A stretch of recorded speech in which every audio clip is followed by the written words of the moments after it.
اور جب کہا کہ 3 ہو گئی تو غیر مقلد مفتی کے پاس گیا، اس نے کہا یہ ہوئی یا نہیں ہوئی، ادھر سے مسئلہ پوچھ کر اپنا الو سیدھا کر لیا۔ تو اگر آپ کوئی معین کھوٹے کے ساتھ نہیں باندھو گے تو تدین مسلمانوں میں باقی نہیں رہے گا، تشاہی شروع ہو جائے گی، تشاہی، من مانی، جو جی چاہے گا اسی کو دن بنا لے گا جو جی چاہے۔ ایک قصہ مجھے یاد آیا، ہارون رشید رحمت اللہ علیہ کے زمانے میں اچھا بادشاہ تھا ہارون رشید، اس کے زمانے میں ایک بندہ، ایک بڑا شخص، بڑا آدمی ایک کتاب لکھ کر لایا۔ اس زمانے میں کتابیں جب بڑی انوکھی کتابیں، بڑی کوئی کتاب لکھتے تھے تو بادشاہ کو پیش کرتے تھے، بڑا انعام ملتا تھا۔ تو بادشاہ کو جا کر پیش کی تو بادشاہ نے پوچھا بھئی تیری کتاب میں تو نے کیا لکھا ہے؟ تو اس نے کہا کہ میں نے اپنی کتاب میں ہر چیز کو جائز کیا ہے، اور میں نے فقہا کے جو اقوال ہیں، زنا فلاں فقی کے قول سے جائز ہے، اور سٹا فلاں فقی کے قول سے جائز ہے، چوری فلاں فقی کے اس قول سے جائز ہے، کیونکہ فقہا 4 نہیں ہیں، فقہا تو 40 ہیں، اور 25 مجتہدین کے نام ترمذی شریف میں ہیں۔ تو 25 بھی نہیں ہے، 25 نے 30 مجتہدین کے نام ہے ترمذی شریف میں۔ تو ائمہ تو 4 نہیں 40 ہیں۔ بس کسی کا قول ڈھونڈو گے تو ہر چیز کوئی نہ کوئی کسی چیز کو جائز کہنے والا مل جائے گا۔ تو میں نے کہا، اس نے کہا کہ میں نے فقہا کے اقوال سے ہر ناجائز چیز کو جائز ثابت کیا ہے۔ بادشاہ نے کہا اچھا۔ ایک آدمی سے کہا کتاب لے، اور لے کر اس کے سر پہ بجا، اتنا بجا کہ یہ ریزہ چورا چورا ہو جائے۔ وہ بڑی بہترین جلد بنا کر لایا تھا بادشاہ کو پیش کرنے کے لیے، اس نے لے کر مارنا شروع کیا، ریزہ ہو گیا، کہا تیرا یہی انعام ہے۔ تو میرے بھائیوں، اگر ایک کھوٹے سے نہیں باندھا جائے گا تو پھر یہ صورتحال پیش آئے گی، تشہیر شروع ہو جائے گی۔ آج کل اکیڈمیوں کا دور چل رہا ہے، آج کل اجتماعات ہو رہے ہیں، اور آج کل کوشش کر رہے ہیں کہ کسی بھی فقی کا کوئی قول مل جائے تو اس کو لے کر کے چیز کو جائز کر دو، حلال کر دو۔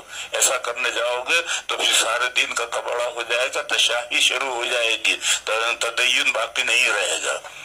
اس لیے میرے بھائیوں، اس مسئلے کو سمجھو کہ تقلید بھی واجب ہے اور شخصی تقلید بھی واجب ہے۔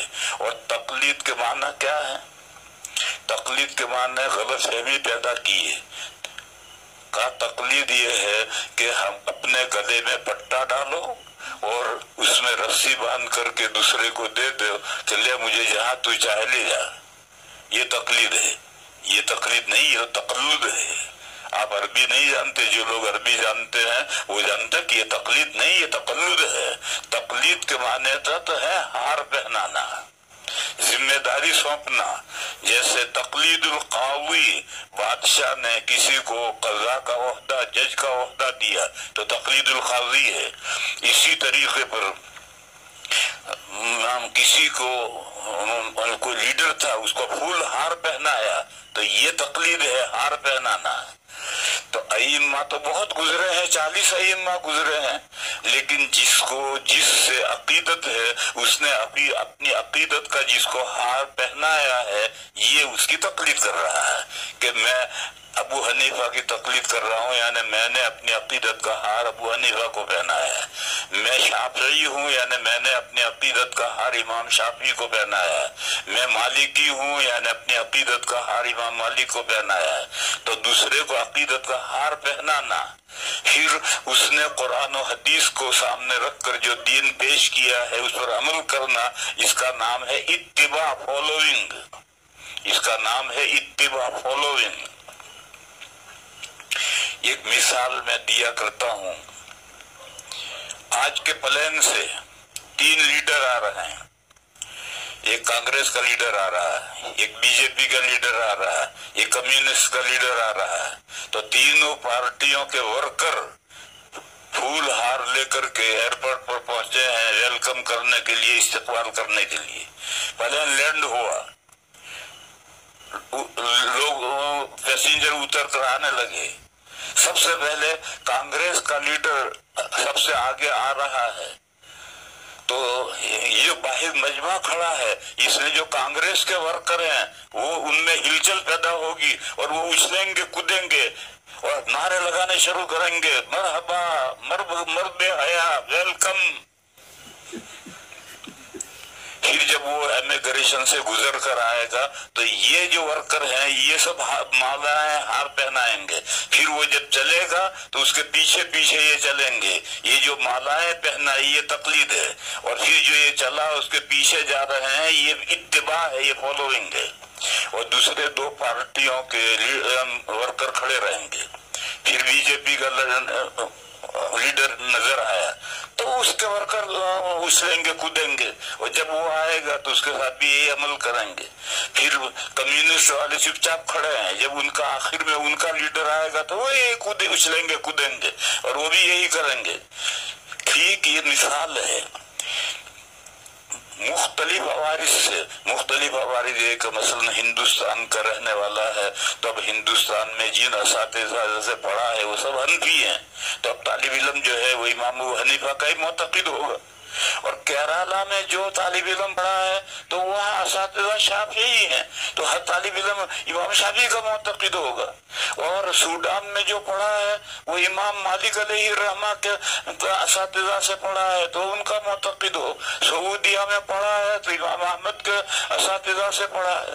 تو مختلف احوال کے اعتبار سے مختلف عقیدتیں ہوتی ہیں، بس جس کو جس سے عقیدت ہو گئی یہ اس کی تقلید کر رہا ہے، اور اس کی معین آدمی کی تقلید کرنی ہے۔ اگر 4 ائمہ یا 40 مجتہدین میں سے کسی بھی کی تقلید کرو گے تو پھر دین داری باقی نہیں رہے گی، تدین باقی نہیں رہے گا، تشاہی شروع ہو جائے گی، منمانی شروع ہو جائے گی۔ اس لیے تقلید بھی ضروری ہے اور تقلید شخصی بھی ضروری ہے، ایک بات۔ دوسری بات میں نے یہ بتائی کہ اگر کسی اختلاف یا ائمہ کے درمیان میں ہر مسئلے میں اختلافات ہیں، اسی طریقے پر ایک ملت مثلا حنفی ہے، حنفیہ کے درمیان میں بھی اختلافات ہیں، امام صاحب یہ کہتے ہیں، صاحبان یہ کہتے ہیں، پھر بعد کے فقہا دونوں کے دلائل دیکھتے ہیں، اور پھر اس کے بعد میں ضابطے بنے ہیں کہ کس مسئلے میں کس کے قول پر فتویٰ دیا جائے گا۔ لہذا اگر ایک ملت کے علماء کے درمیان میں اختلاف ہو جائیں تو پھر ان کے دلائل دیکھ کر کے کتابوں میں، فقہ کی کتابوں میں جس امام کے قول کو مفتہ بھی قرار دیا گیا اس پر عمل کرنا ہے۔ تقلید شخصی میں یہ ضروری ہے کہ صاحبین کہتے ہیں کہ قرآن میں دیکھ کر پڑھ سکتے ہیں، لہذا اس قول کو لے لیں، نہیں اس پہ نہیں لے سکتے، اس لیے کہ فقہ حنفی میں فتویٰ صاحبین کے قول پر نہیں ہے، امام اعظم کے قول پر ہے۔ اور اگر اس کا الٹا ہو، مثلا ہمارے پاس زمین ہے، ہم زمین بٹائی پر دے سکتے ہیں، نہیں کسی کو زمین دی کہ تو بولے آدھا تیرا آدھا میرا، ایسا بٹائی پر دے سکتے نہیں دے سکتے۔ امام اعظم اور امام شافعی رحمہم اللہ کہتے ہیں مزارعت جائز نہیں، اور امام اعظم کے شاگرد صاحبین اور امام شافعی کے شاگرد کہتے ہیں مزارعت جائز ہے، اور ہمارے یہاں فتویٰ صاحبین کے قول پر ہے، امام اعظم کے قول پر نہیں ہے۔ تو امام اعظم کا قول ہے مگر فتویٰ اس پر نہیں، صاحبین کے قول پر ہے، لہذا اب صاحبین کے قول پر عمل ہوگا۔ اور یہ مسئلہ کہ قرآن دیکھ کر پڑھ سکتے ہیں نہیں، اسے صاحبین کا قول ہے مگر فتویٰ اس پر نہیں ہے، امام اعظم کے قول پر فتویٰ ہے، لہذا عمل اس پر ہوگا۔ تو اگر ایک ملت میں اختلاف ہو جائے تو پھر اس کے دلائل کو تول کر کے جو بڑے حضرات ہیں، اصحاب ترجیح ہیں، اصحاب تخریج ہیں، وہ طے کرتے ہیں کہ فتویٰ کس قول پر ہے۔ اور نیچے آؤ، اگر مفتیوں کے درمیان میں اختلاف ہو جائے، ایک ملت کے مفتی ہیں، مثلا ہم دیوبندی ہیں، مظاہر بھی دیوبندی ہیں، ندوہ بھی دیوبندی ہے، پاکستان بھی دیوبندی ہے، بنگلہ دیش بھی دیوبندی ہے، ہندوستان بھی دیوبندی ہے، اور طرح طرح کے دارالافتاء ہیں۔ ان دارالافتاء میں اگر اختلاف ہو جائے تو پھر اپنے ٹھیوں کو پکڑو، اپنے مرکز کو پکڑو، اگر تم دیوبندی ہو تو اب دیوبند کو پکڑو، وہاں کا جو فتویٰ ہے اس پر عمل کرو، اس کے علاوہ اور کوئی راستہ نہیں ہے۔ کیونکہ سے دارالفتہ میں بھی اختلاف ہو سکتا ہے. اور آج کل تو کتنے ہی مسئلے ہیں جن میں اختلافات ہو رہے ہیں. مثلا یہی مسئلہ کہ کورونا میں ایک آدمی مر گیا، پولیس نے اس کو پلاسٹک میں پیک کر کے دیا اور کہا کہ کھول نہیں سکتے، اسی حال میں اس کو دفن کر لے جا کر کے. اب اس کو غسل کیسے دینا ہے، تیمم کرے تو تیمم بھی ڈائریکٹ بدن پر ہے، یہ تو پلاسٹک میں پیک ہے. اب اس میں کئی فتوے ہیں، کوئی کچھ فتوا دے رہا، کوئی کچھ فتوا دے رہا، کوئی کچھ فتوا دے رہا. اس سلسلے میں آپ کا مرکز یعنی دارالعلوم دیوبند جو فتوا دے رہا ہے اس کو مضبوطی سے پکڑو. یا دوسری میں مثال دوں، حضرت مولانا الیاس صاحب رحمت اللہ علیہ کے زمانے میں یہ سوال انہوں نے ایک کیا تھا کہ عورتوں کا جماعت میں، تبلیغی جماعت میں نکلنا جائز ہے یا نہیں. تو دارالعلوم دیوبند کے جو سب سے بڑے مفتی تھے اور مظاہر علوم کے جو سب سے بڑے مفتی تھے، ان دونوں نے فتویٰ دیا تھا کہ عورتوں کا تبلیغ جماعت میں نکلنا جائز نہیں. مگر اب مرکز نظام الدین فتویٰ دینے لگا اور فتویٰ نہیں عمل کرنے لگا، عورتوں کو جماعت میں سے نکالنے لگا. اب ایک یوں کہہ رہا ہے تو ایک یوں کہہ رہا ہے. اب ایسا جب اختلاف ہو جائے تو اگر آپ دیوبندی ہیں تو اب دیوبند جو مرکز کا فتویٰ ہے اس فتوے پر عمل کرنا ہے، اس کو مضبوط پکڑنا ہے. اور میں نے ایک فتوے میں یہ بات لکھی ہے، کانپور سے ایک سوال آیا تھا، اس میں لکھا تھا کہ ملت کا ایک مرکز چاہیے، اگر ملت کے دو مرکز ہوں گے تو پھر وہ ایک ملت نہیں رہے گی، وہ ملت تقسیم ہو جائے گی. لہذا یہ اصول میں نے بتلا دیا کہ تقلید ضروری ہے، تقلید شخصی ضروری ہے. اور تقلید کے معنی ہے جس کو آپ کو جس مجتہد سے عقیدت ہے اس کے اقوال کو لو. پھر اس ملت میں حنفیت میں اگر مختلف اقوال ہوں تو پھر بعد کے فقہا جو فتوے کے لیے قول طے کرے اسے لو. پھر اگر ایک ملت کے ماننے والے دارالفتاؤں میں اختلاف ہو جائے تو پھر آپ کے مرکز کا جو فتویٰ ہے اسے لو. میں ایک مثال دوں، آج کل یہ مسئلہ چھڑ گیا ہے کہ منا مکے کا جز ہے یا مستقل ہے. ایک فتویٰ یہ چل رہا ہے ہمارے دارالفتاؤں کا کہ منا جو ہے مکہ کا جز ہو گیا ہے اور مکہ میں داخل ہے.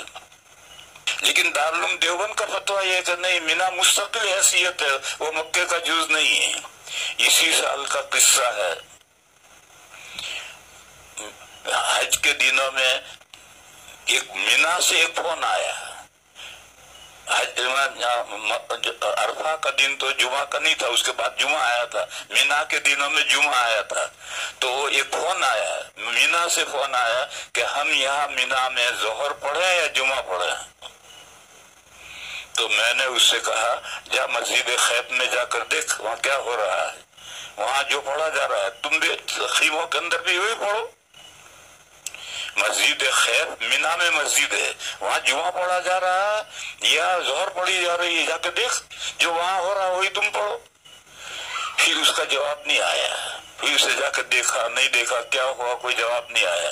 لیکن جب حاجی آئے تو دارالعلوم دیوبند کے ایک مفتی صاحب تھے، وہ بھی حج میں گئے ہوئے تھے. تو میں نے ان سے پوچھا کہ بھئی مینا کے دنوں میں جو جمعہ آیا تھا تو مسجد خیف میں کیا پڑھا گیا؟ تو انہوں نے کہا ظہر پڑھی گئی. گویا وہاں یہ مسئلہ طے ہے کہ مینا مکہ کا جز نہیں ہے. اگر مکہ کا جز ہے تو وہاں مینا جمعہ پڑھنا چاہیے، جمعہ نہیں پڑھا گیا، ظہر پڑھی گئی. تو اب تو فتویٰ ایک فتویٰ یہ ہے کہ مینا مستقل ہے، دارالعلوم دیوبند کا فتویٰ یہ ہے، اور ایک فتویٰ یہ ہے کہ مینا مکہ کا جز ہے.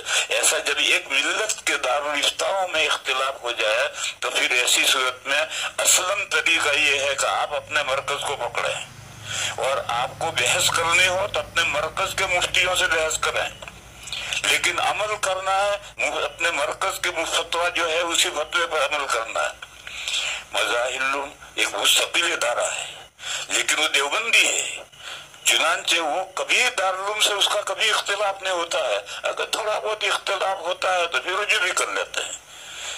تو اس لیے اگر ملت کو متحد رکھنا ہے تو پھر طریقہ اس کا یہ ہے. اگر اس طریقے سے اگر آپ یہ کہیے ایک مرکز دیوبند ہے اور ایک مرکز نظام الدین ہے اور ایک ان کی تفسیریں ہیں اور ایک ان کی تفسیریں ہیں اور ایک ان کی حدیث کی شرح ہیں اور ایک ان کی حدیث کی شرح ہیں، ایک ان کے فتوے ہیں اور ایک ان کے فتوے ہیں، اگر اس طرح سے ہونے لگے گا تو ملت متحد نہیں رہ سکے گی، پھر ایک ملت نہیں رہے گی، ملت تقسیم ہو جائے گی. یہ بات میں نے کانپور کے ایک فتوے کے جواب میں لکھی تھی. میں نے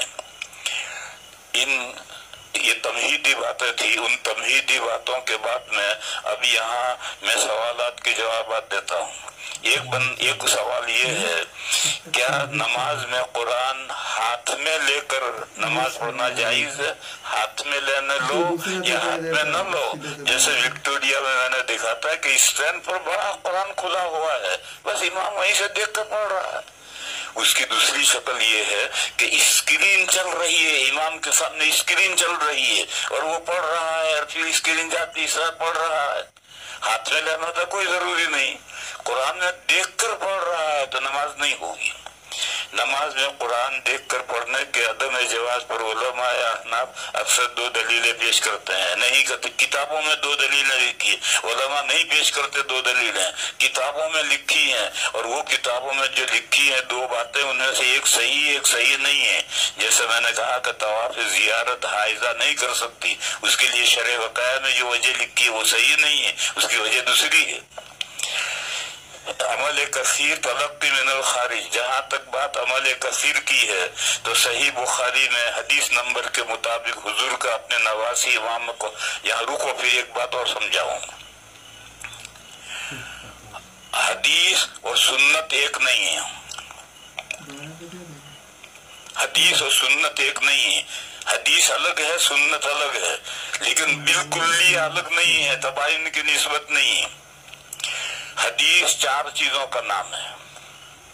نبی پاک صلی اللہ علیہ وسلم کا ارشاد، نبی پاک صلی اللہ علیہ وسلم کا عمل، نبی پاک صلی اللہ علیہ وسلم کے سامنے مومن نے یہ کام کیا، حضور نے اس کو برقرار رکھا، اس کو نکیر نہیں کی، تقریر.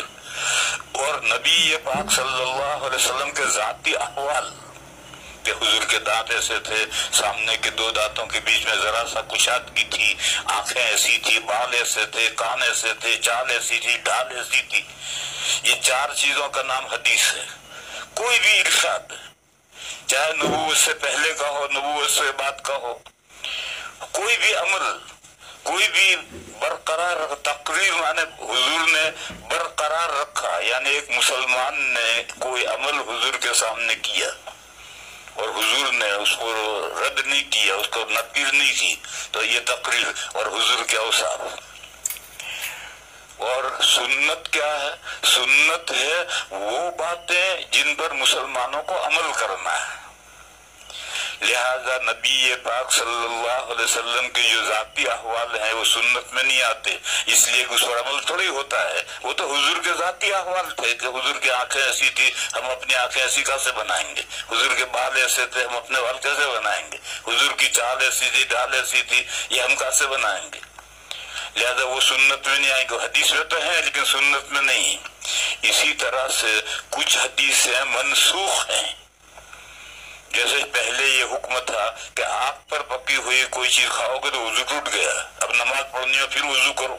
اور نہایت اعلیٰ درجے کی حدیث ہے توضؤ مما مست النار. بس یہ حدیث تو ہے، قولی بھی ہے اور صاحب پہلے عمل بھی تھا، مگر یہ سنت نہیں.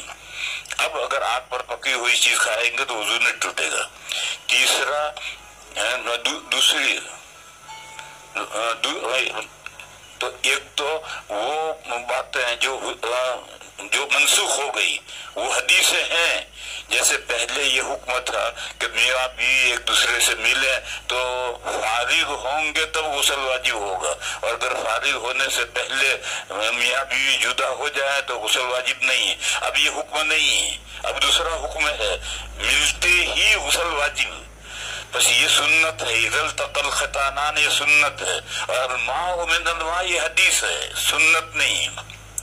تو جو باتیں منسوخ ہو گئی وہ حدیثیں ہیں، سنت نہیں.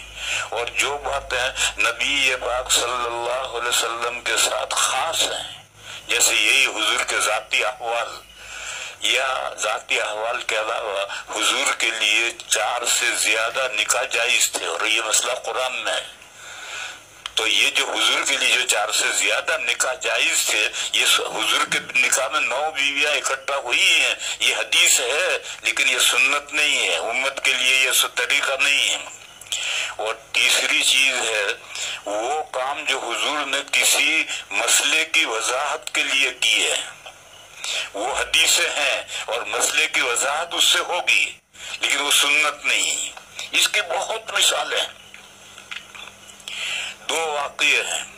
ایک واقعے میں نبی پاک صلی اللہ علیہ وسلم اپنی بیوی حضرت عائشہ کے ساتھ لیٹے ہوئے تھے، یا حضرت ام سلمہ کے ساتھ لیٹے ہوئے تھے، اور آدھی رات کے بیچ میں دونوں بیویوں کو ماہواری منتھلی پیریڈ شروع ہو گیا۔ تو اس زمانے میں چراغ تو جلتے نہیں تھے، بتیاں تو تھی نہیں، ویسے ہی کام چلتا تھا۔ تو وہ بستر میں سے نکل کر کے اپنے ماہواری کے کپڑے باندھنے لگی، تو حضور کی آنکھ کھل گئی۔ تو حضور نے فرمایا کہ ماہواری آ گئی؟ انہوں نے کہا جی۔ تو حضور نے فرمایا لنگی بات کر کے میرے ساتھ آ کر لیٹ جاؤ، کیونکہ اب آدھی رات ہے، آدھی رات میں دوسرا بستر کرنا مشکل ہے، ورنہ ماہواری کے ایام میں بیویاں حضور کے ساتھ نہیں لیٹتی تھی۔ ابو داؤد شریف میں حضرت عائشہ کی حدیث ہے کہ جب ہمیں منتھلی پیریڈ آتا تھا تو ہم حضور کی چائے پائی سے اتر کر نیچے چٹائی پر لیٹتے تھے۔ یہ سنت ہے کہ منتھلی پیریڈ کے زمانے میں ڈبل بیڈ پر میاں بیوی ایک ساتھ نہ لیٹے ہیں، ایک شوہر الگ لیٹے، بیوی الگ لیٹے، یہ سنت ہے۔ اور یہ جو حضور نے فرمایا کہ میرے ساتھ آ کر لیٹ جاؤ، اب اس میں لنگی تو باندھ رکھی ہے اور اوپر کا بدن کھلا ہے، تو اوپر کا بدن لگے گا۔ یہ قرآن کریم کی آیت ہے کہ ماہواری کے زمین میں لا تقربوہن حتی یطہرن، حائضہ عورت کے قریب مت جاؤ یہاں تک کہ وہ پاک ہو جائے۔ تو کتنا قریب جا سکتے ہیں؟ اس حدیث نے اس کی وضاحت کی کہ ناف سے گھٹنے کے نیچے تک کے بدن کو کپڑے کی آڑ کے بغیر ہاتھ بھی نہیں لگا سکتے، اور باقی بدن کپڑے کی آڑ کے بغیر بھی لگ سکتا ہے۔ اتنا نزدیک جانا جائز ہے، اتنا نزدیک جانا جائز نہیں۔ بس یہ جو حضور کا لٹانا ہے یہ حدیث ہے، اور دلیل اس کی یہ ہے کہ حضرت عائشہ صدیقہ رضی اللہ تعالیٰ عنہ نے حضور کا یہ عمل بیان کر کے ساتھ میں یہ فرمایا کہ ایکم یملک عربہ، تم میں کون ہے جو اپنے حاجت پر کنٹرول کر سکے جتنا حضور کنٹرول کر سکتے ہیں؟ یعنی یہ تمہارے عمل کرنے کے لیے نہیں ہے، یہ تو مسئلے کی وضاحت کے لیے۔ ایسی ہی میں ایک مثال دوں۔ ایک مرتبہ نبی پاک صلی اللہ علیہ وسلم اپنی نواسی حضرت امامہ کو لے کر کے آئے، اور گود میں نے کندھے پر بٹھا کر کے حضور نے نماز پڑھائی۔ جب رکوع کا وقت آتا تھا تو بچی کو نیچے بٹھا دیتے تھے، اور رکوع سجدہ کر کے اگلی رکعت میں پھر کندھے پر بٹھا لیتے تھے، پوری نماز اسی طرح پڑھائی۔ یہ حدیث ہے، یہ سنت نہیں، یہ حدیث ہے، یہ سنت نہیں۔ کیا حضور کے 9 گھر تھے، ان 9 گھروں میں اس بچی کو 5 منٹ کے لیے کوئی رکھنے والا نہیں تھا؟ اور مدینہ تو سارے شمع کے پروانے تھے، تو کیا مدینہ میں اس بچی کو کوئی رکھنے والا نہیں تھا؟ پھر حضور بچی کو لے کر آ کر جو نماز پڑھا رہے ہیں، کیوں؟ مسئلے کی وضاحت کے لیے۔ بعض مرتبہ ایسا ہوتا ہے کہ ایسی جگہ پر آدمی ہوتا ہے کہ چور اچکوں کا خطرہ ہوتا ہے یا درندے کا خطرہ ہوتا ہے، اور بچہ ہے اس کو بٹھا کر رکھا تو کوئی چور اچک کے لے جائیں گے، تو ایسی موقع پر بچے کو اٹھا کر کے نماز قضا نہیں کرنی۔ کبھی ایسا ہوتا ہے کہ گھر میں عورت اکیلی ہے، بچہ بدک گیا ہے اور وہ ماں سے روتا ہے، الگ کرتی ہے، روتی ہے، تو پھر ایسی صورت میں کیا کرے گی؟ ماں اس کو اٹھا کر نماز پڑھے گی۔ وہ بچے کے بدن پر ناپاکی نہیں ہونی چاہیے۔ آج کل وہ باندھتے ہیں وہ چھوٹے چھوٹے بچوں کو، کیا ڈائپر سے باندھتے ہیں، اس میں اگر بچے نے پیشاب یا پخانہ کر رکھا ہے اس کو اٹھائے گا تو پھر نماز نہیں ہوگی۔ اگر بچے کے بدن پر ناپاکی نہیں ہے تو بچے کو اٹھا کر نماز پڑھے گی، نماز قضا نہیں کرے گی۔